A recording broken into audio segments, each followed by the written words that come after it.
Hello, everybody. Welcome back to the channel for another SPFBO9 or SPFBO9 author live chat. I am so excited because we've got a whole new panel of authors this morning. And we've got Chris on, CN Rowan is on.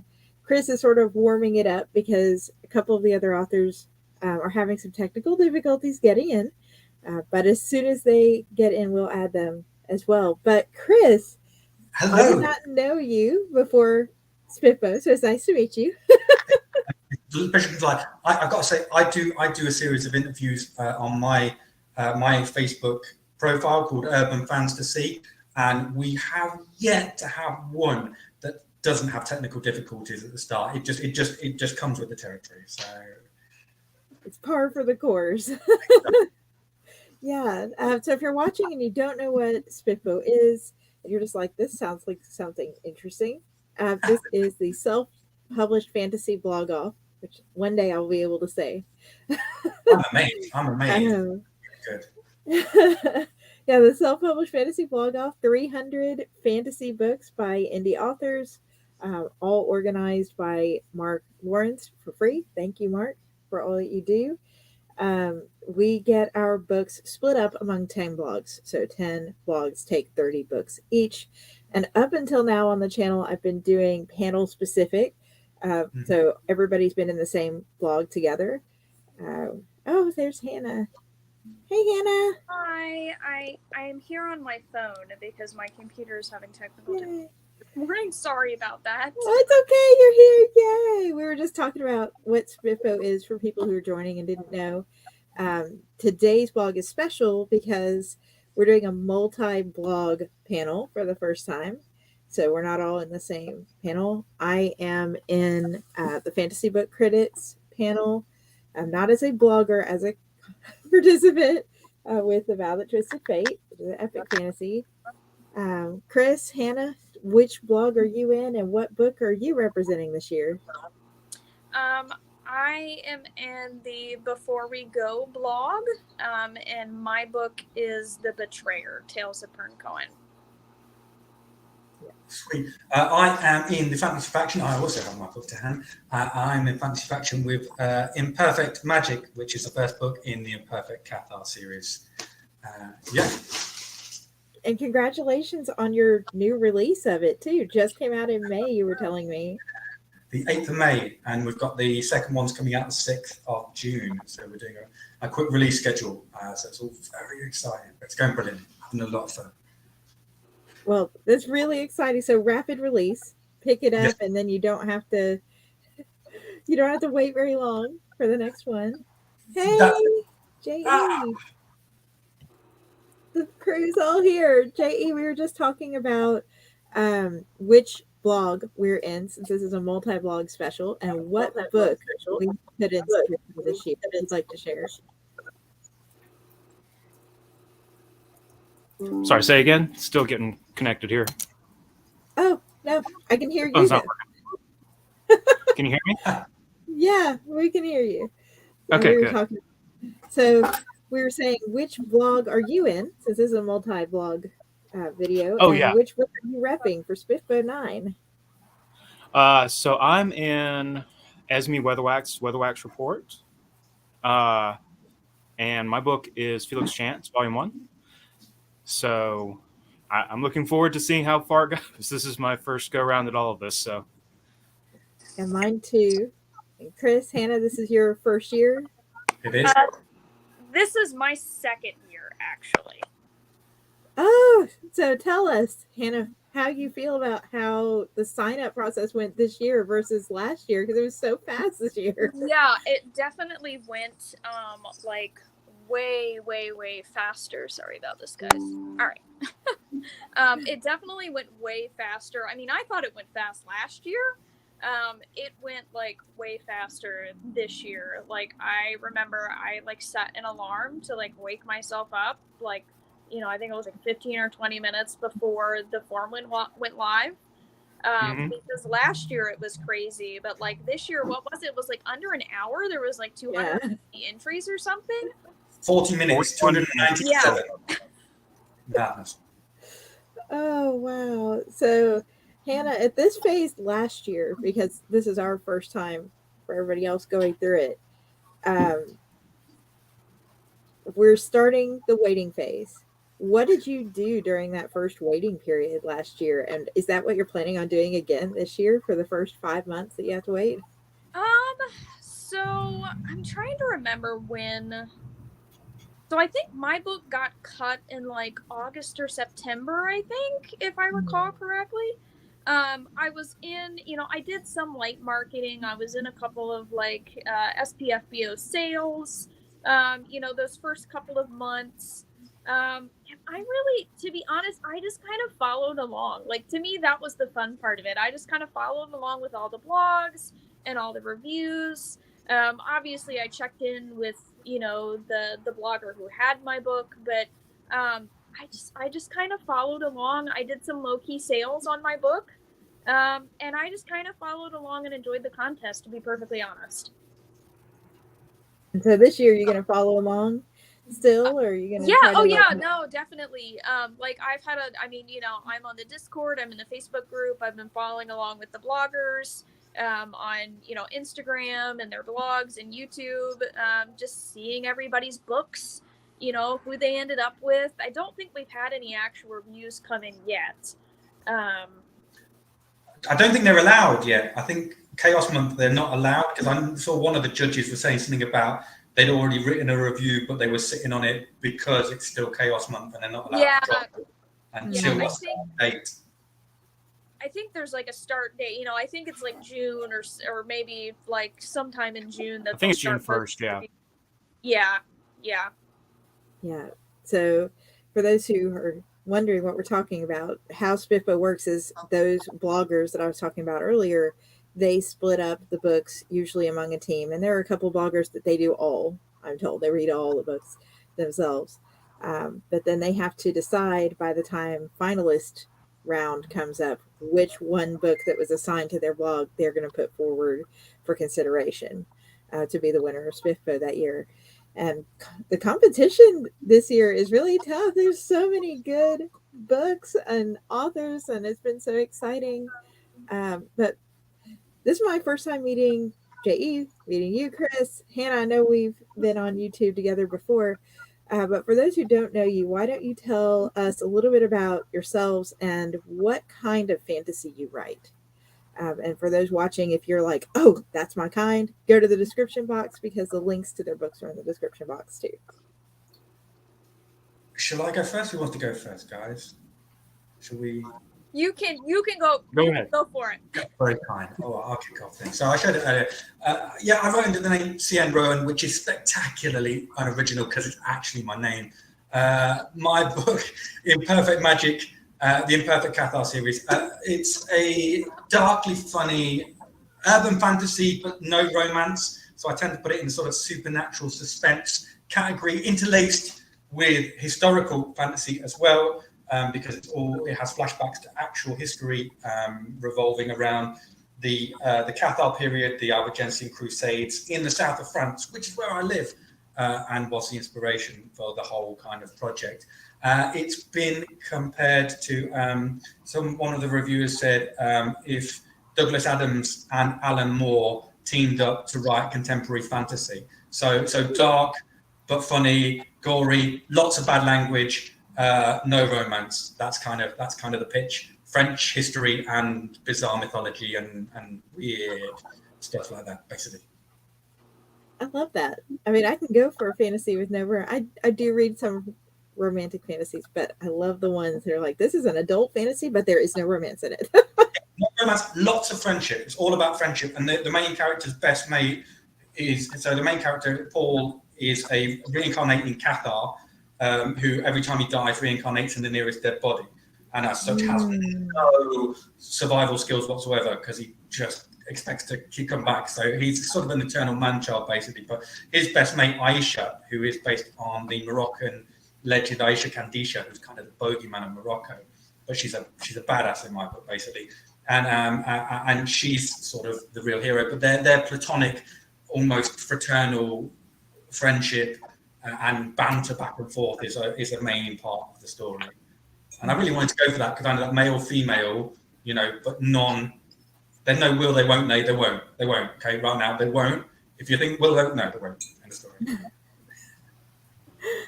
story. So, J.E., Hannah, tell us a little bit about yourselves So, and what kind of fantasy you write. all right, I guess I'll go next.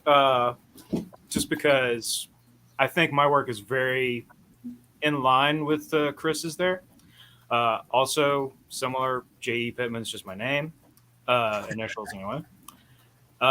Felix Chance, he is I describe him as a walking Twilight Zone with a dash of Doctor Who.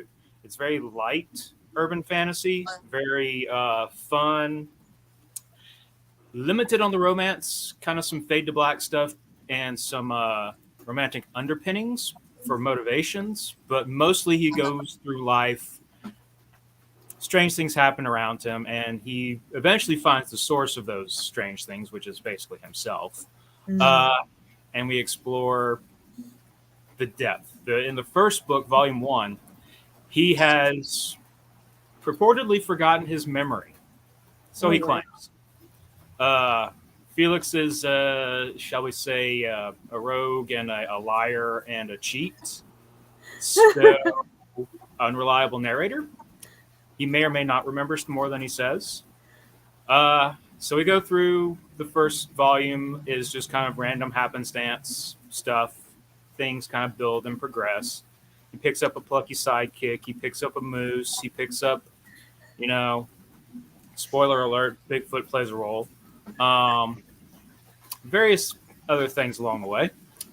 And eventually he learns his past, and he was born on the last day to exist, which was October 4th, 1582 or 84. I cannot remember.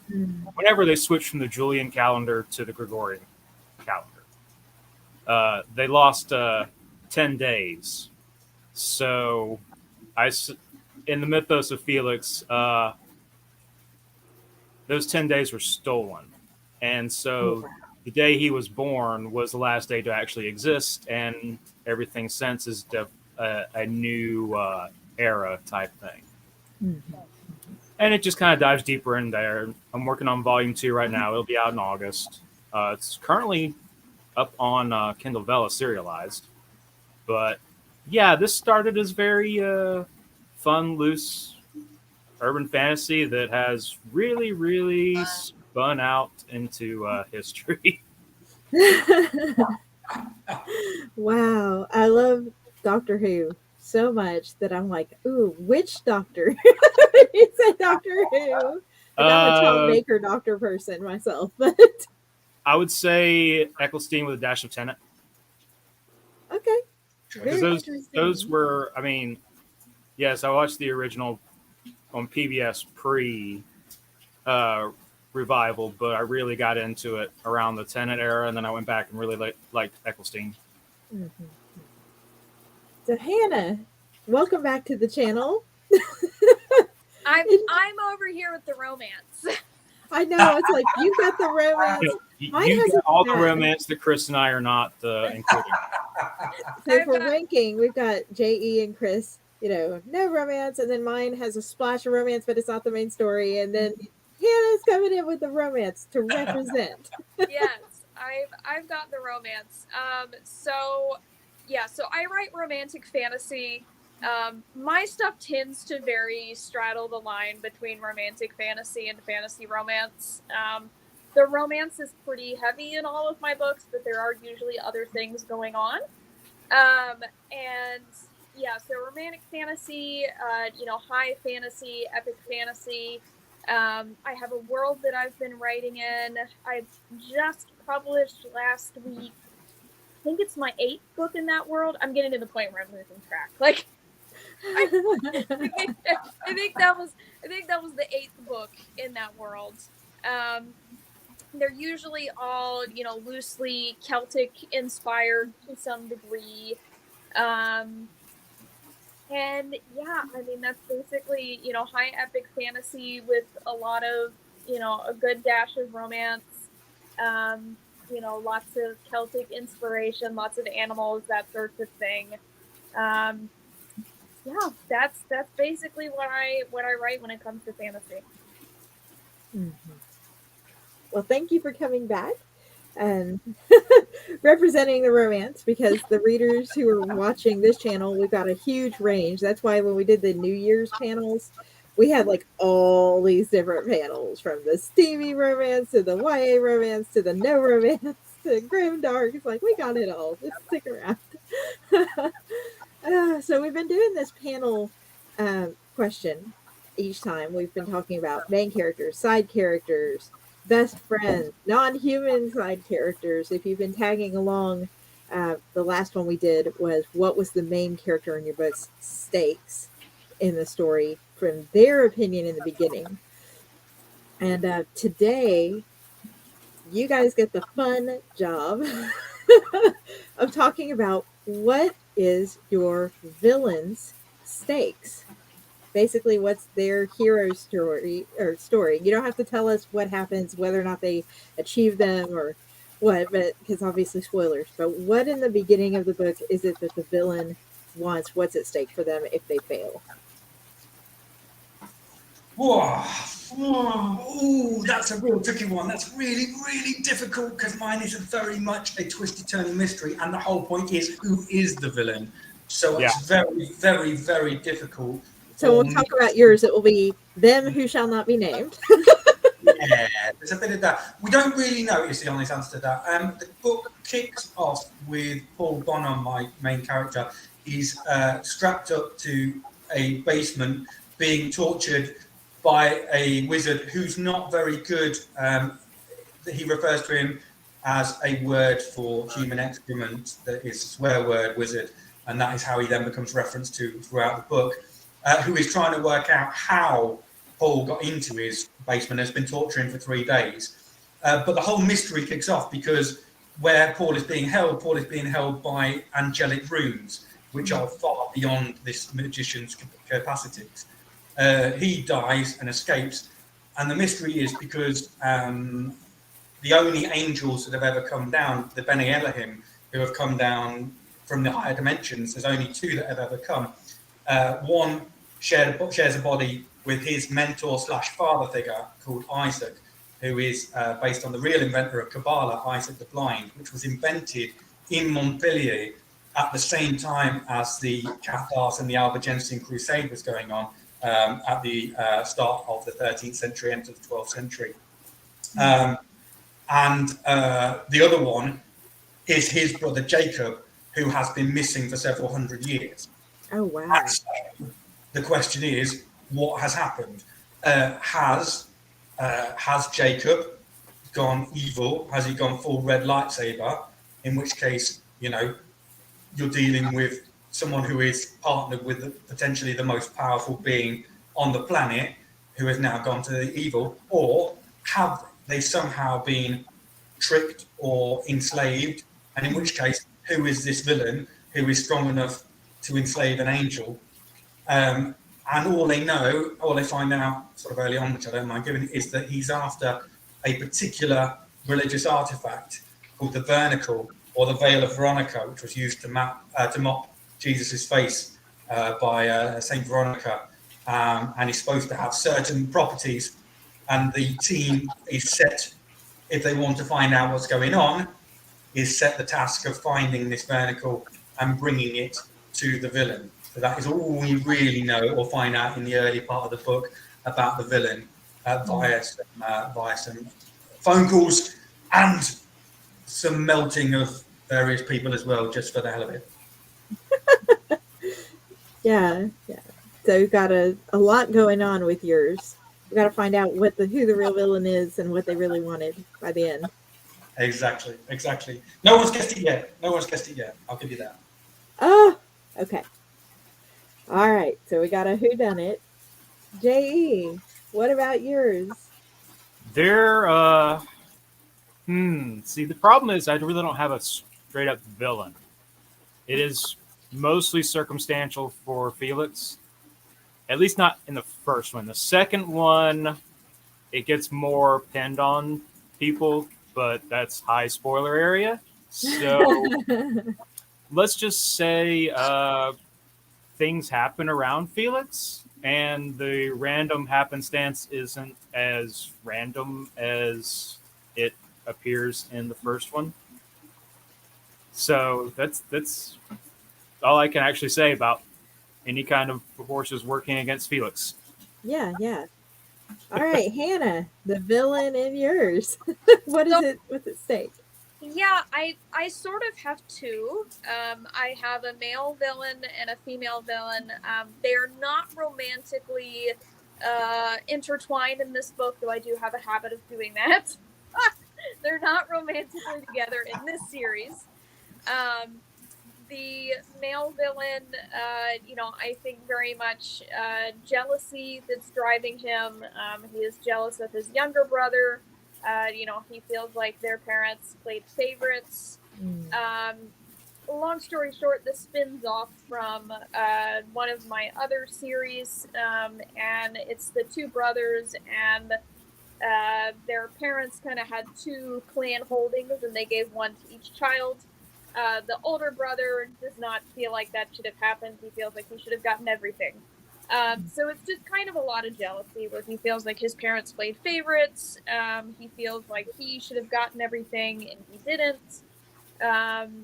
He kind of made some bad decisions, had a really nasty divorce, and he's kind of trying to claw himself out of this mess that he's made.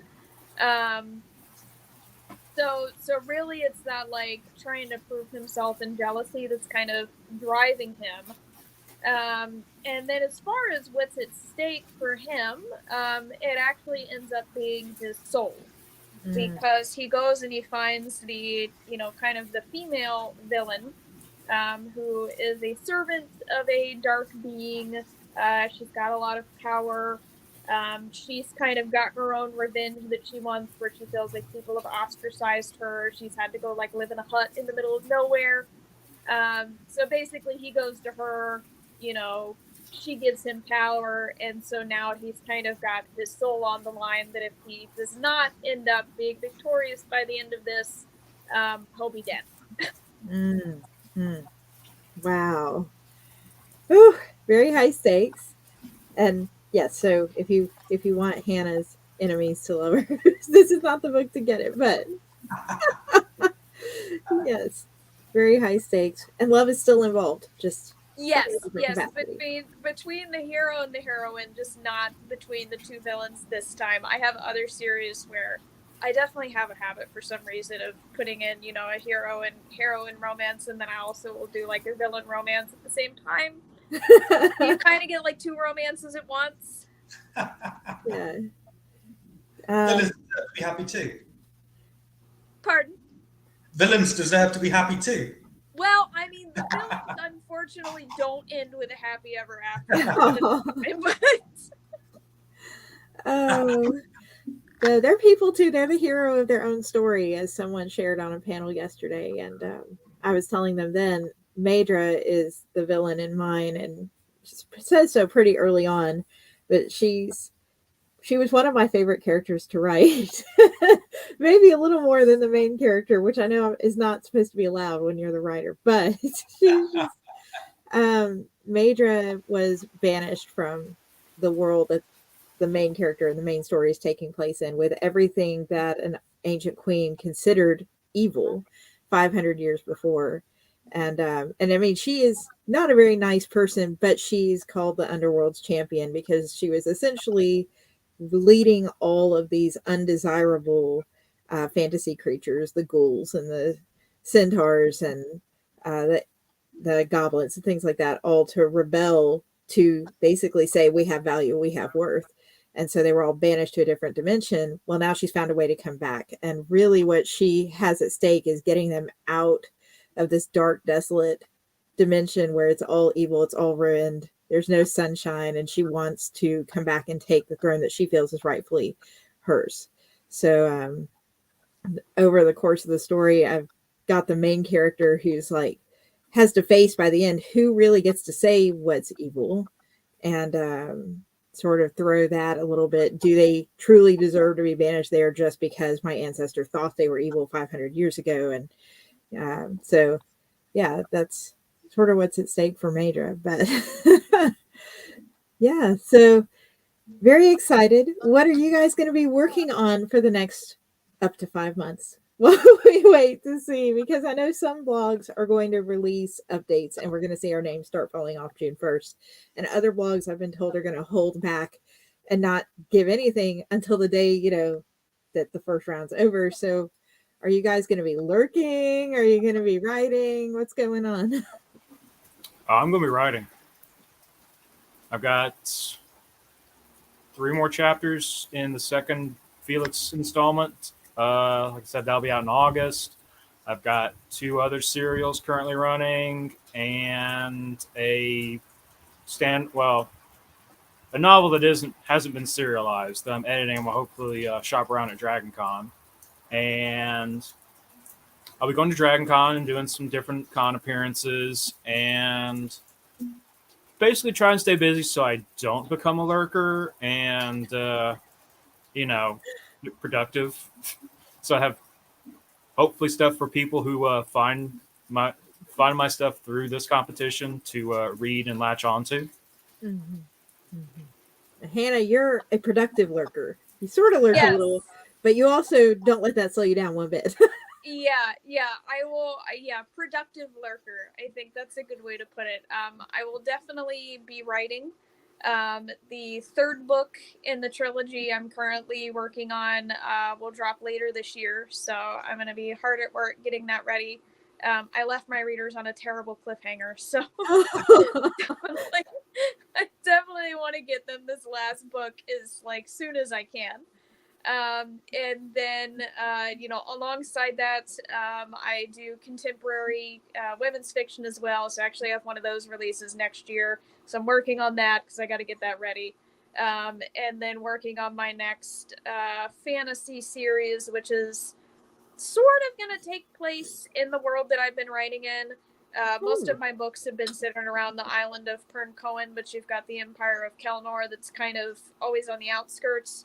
I've got a series of books, a trilogy of books that'll be taking place in Kelnor. So I'm going to be writing on that as well, trying to get that ready for release soon. Yeah. I will be writing, I hope, again in that. It's been amazing just how busy Quick Release is. I thought I was really on top of the game. And yet, it is surprising just how much there is to do. I mean, I do make a run for my own back. I record my own audiobooks as well, which takes up a chunk of my time. And I'm sort of constantly trying to fight to keep up with that. My editor is amazing, but brutal.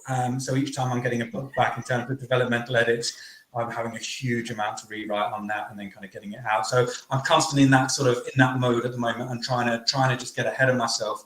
I'm up to the series is going to be 15 books in total. The first arc is 6 books and then 3 trilogies afterwards. The first 8 are at least written to first draft. My plan is, if I can, I'd love to I've got 2 novellas that I need to get written. I'm going to have a Halloween novella and a Christmas novella is the plan. And then hopefully that will keep the gap. And then sort of from January, hopefully then 7, 8, 9 will come out. So yeah, the plan this year, try and get that done, get 9 written, get the 2 novellas written, hopefully crack on to the next trilogy. That's what I'll be doing. And yeah, and lurking and reading if I can. Felix Chance was already on my TBR, so and I'm sure there will be more that will be screaming for my attention, and I will try and put some reading in somewhere.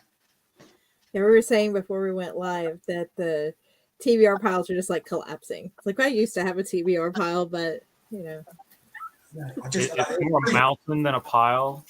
Yes. Or a list of unread on my Kindle app, and Perfect Cathar is on there. I'm still working my way through Trap.